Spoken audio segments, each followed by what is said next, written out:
গণ আকাঙ্ক্ষা গণ অভ্যুত্থান পরবর্তী বাংলাদেশেও অধরা হয়ে আছে। বিগত কয়েক মাসে দেশের আইন শৃঙ্খলা পরিস্থিতির ভয়াবহ রূপ সম্পর্কে আপনারা নিশ্চয়ই অবগত আছেন। খুন, ডাকাতি, চুরি, ছিনতাই সহ নানাবিধ অপরাধ প্রবণতা যেমন ক্রমবর্ধমান, নারী নিপীড়নের মাত্রাও অনেক বেড়েছে। ধর্ষণ ও নিপীড়ন নিত্য নৈমিত্তিক খবরে পরিণত হয়েছে। আপনারা লোমহর্ষকভাবে ধর্ষণের শিকার ছোট আসরিয়ার কথা জানেন, যে এখনো মৃত্যুর সাথে পাঞ্জা লড়ছে।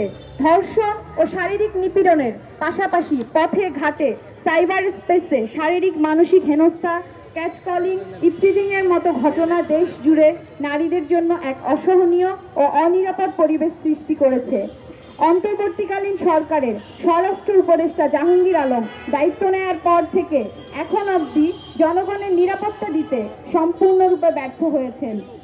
শুধু তাই নয়, বিভিন্ন ঘটনার প্রেক্ষিতে তার দায় সারা, এমনকি দায় অস্বীকার পূর্বক আত্ম অহমিকাপূর্ণ বক্তব্য সম্বন্ধেও আপনারা নিশ্চয়ই অবগত আছেন। পরিস্থিতি যখন উদ্বেগজনক হয়ে উঠেছিল, সেই সময় 24 ফেব্রুয়ারি 2025 জননিরাপত্তা দানে ব্যর্থ স্বরাষ্ট্র উপদেষ্টার পদত্যাগ সহ ধর্ষণ ও নিপীড়ন বিরোধী 9 দফা দাবিতে স্বরাষ্ট্র মন্ত্রণালয় অভিমুখে পদযাত্রার মাধ্যমে আমরা এই আন্দোলনের সূচনা করি। সেই কর্মসূচিতে আন্দোলনকারীরা পুলিশি বাধার সম্মুখীন হন।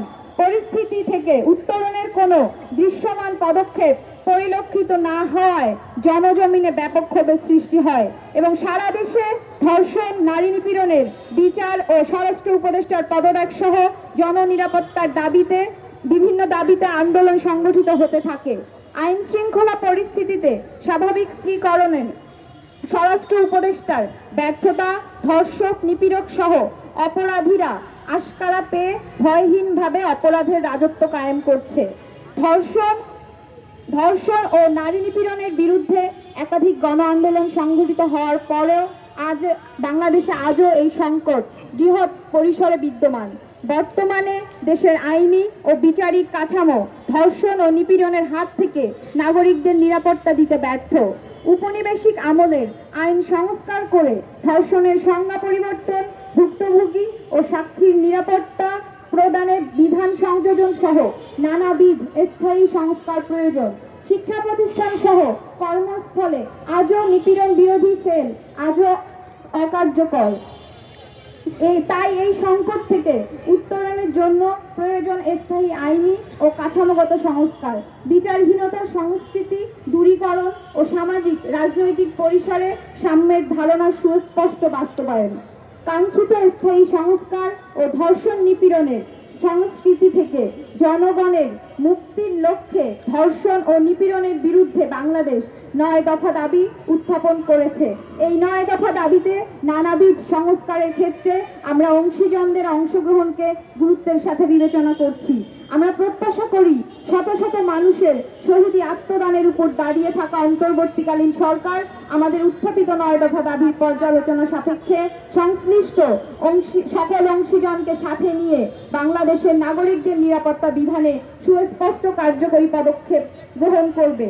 বর্তমান স্বরাষ্ট্র উপদেষ্টা দায়িত্বে দ্রুততম সময়ে আইন শৃঙ্খলা পরিস্থিতির উন্নয়ন সম্ভব নয়। ফলত নাগরিক নিরাপত্তা নিশ্চিতের পূর্ব শর্ত হিসেবে আমরা স্বরাষ্ট্র উপদেষ্টা জাহাঙ্গীর আলমের অপসারণ সাপেক্ষে দ্রুত স্থায়ী সংস্কারের পথে সরকারকে হাঁটতে দেখব বলে বিশ্বাস রাখতে চাই। অন্যান্য জনগণের মুক্তির সংগ্রাম জনগণকে চালিয়ে যেতে হবে।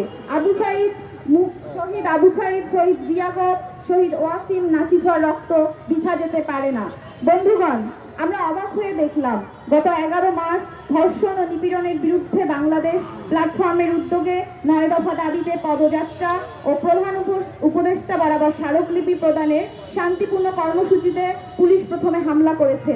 তারপর ডিএমপি রমনা বিভাগে সিভিল ড্রেসে থাকা এসি আব্দুল্লাহ আল মামুন ন্যাক্কারজনকভাবে পিছন থেকে অতর্কিত হামলা চালায়। এই হামলায় পুলিশের অতিরিক্ত বল প্রয়োগ করেছে, নারীদের হেনস্থা করেছে, সাংবাদিকরা আহত হয়েছে, যা আওয়ামী আমলের পুলিশই রাষ্ট্রের এই চিহ্ন বহন করে। এই হামলায় সুমাইয়া আক্তার, মেঘমোল্লার বসু, আহমেদ আরাফ, তাসমিয়া নেবুলা, সাজিদুল ইসলাম, মারমা সহ অন্তত 15 জন আহত হয়। ধর্ষণ ও নিপীড়ন বিরোধী একটা মিছিল আটকানোর জন্য ডিএমপি প্রথমে কোনো নারী পুলিশ রাখেনি। পুরুষ পুলিশেরা নারী শিক্ষার্থীদের উপর নৃশংস কায়দায় হামলা করেছে। আন্দোলনকারীরা আত্মরক্ষার্থে পুলিশকে মোকাবেলা করেছে এবং কয়েকজন পুলিশ সদস্য এটা আহত হয়েছে বলে আমরা জেনেছি, যা অপ্রত্যাশিত। ধর্ষণ ও নিপীড়ন বিরোধী আন্দোলনে নারীদের উপর এসি মামুনের ন্যাক্কারজনক হামলা আবারও পুলিশের গণবিরোধী চরিত্রকে উন্মোচন ঘটালো।